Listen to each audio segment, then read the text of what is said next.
Sir ఇక మనం collections గురించి కూడా ఒకసారి మాట్లాడుకుందాం సార్. మరి 'అఖండ 2' సంబంధించి కలెక్షన్స్ ఫస్ట్ డే ఎలాంటి కలెక్షన్స్ రాబట్టింది? ప్రీమియర్స్ గావచ్చు, ఫస్ట్ డే గావచ్చు ఎలా ఉంది సార్ 'అఖండ 2'కి సంబంధించిన కలెక్షన్స్? అంటే ఈ సినిమాకి కొంచెం కొంత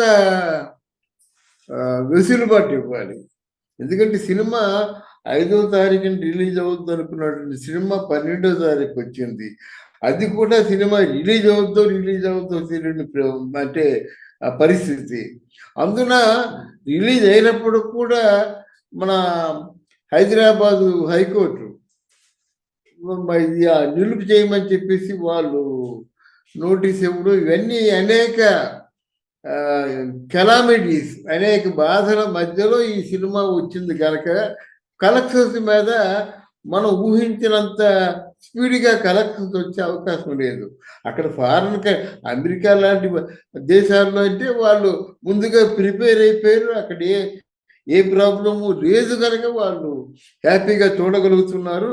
అక్కడ బాగా బుకింగ్స్ అయ్యాయి. బట్ ఓవరాల్గా వీళ్ళు 200 కోట్లని అభిమానులు చెప్తున్నారు. అభిమానులు అంటే అభిమాన ఛానళ్ళు. కొంతమంది బాలకృష్ణ తాలూకు ఆ సినిమానే ఒక టార్గెట్గా పెట్టుకొని ఎవరైతే చెప్తారో కొంతమంది, పేర్లు ఎందుకు, వాళ్ళు 200 కోట్లు చేరిపోయిందని చెప్తున్నారు అనమాట. బట్ ఎనీవే మంచి పాజిటివ్ టాక్ ఉంది, పాజిటివ్ వైబ్స్ మనకి కనిపిస్తున్నాయి అన్నమాట. బట్ డెఫినెట్గా అది గ్రాడ్యువల్గా మాత్రం కలెక్షన్స్ పికప్ చేస్తుంది. డెఫినెట్గా ఇది కలెక్షన్స్ పరంగా ఏమాత్రం కూడా డిసప్పాయింట్ చేసే సినిమా కాదు, ఎంకరేజింగ్ గానే ఉంది. ఓకే.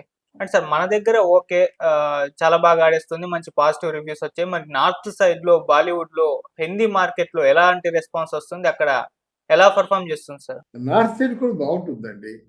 నార్త్ సైడ్ కూడా వాళ్ళ క్యారెక్టర్లనే చూస్తారు. తర్వాతేమో సినిమాలో క్వాలిటీని చూస్తారు.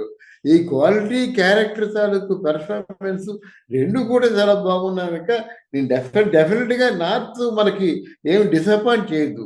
నార్త్ ఎంకరేజింగ్ గానే ఉంటుంది.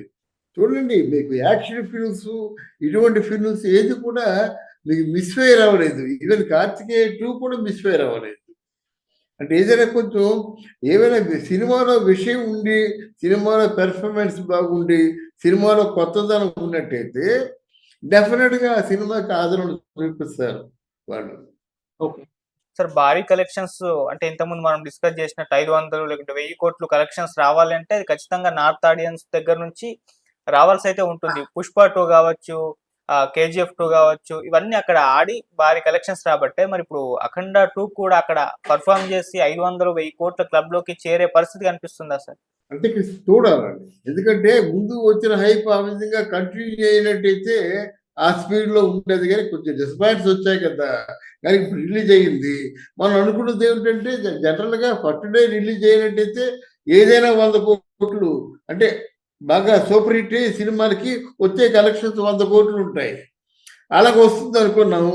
నిజానికి అంత కలెక్షన్స్ వచ్చినట్టుగా అనిపించడం లేదు కనుక ఆ ముందు టేక్ ఆఫ్ బట్టే ల్యాండింగ్ ఉంటుంది.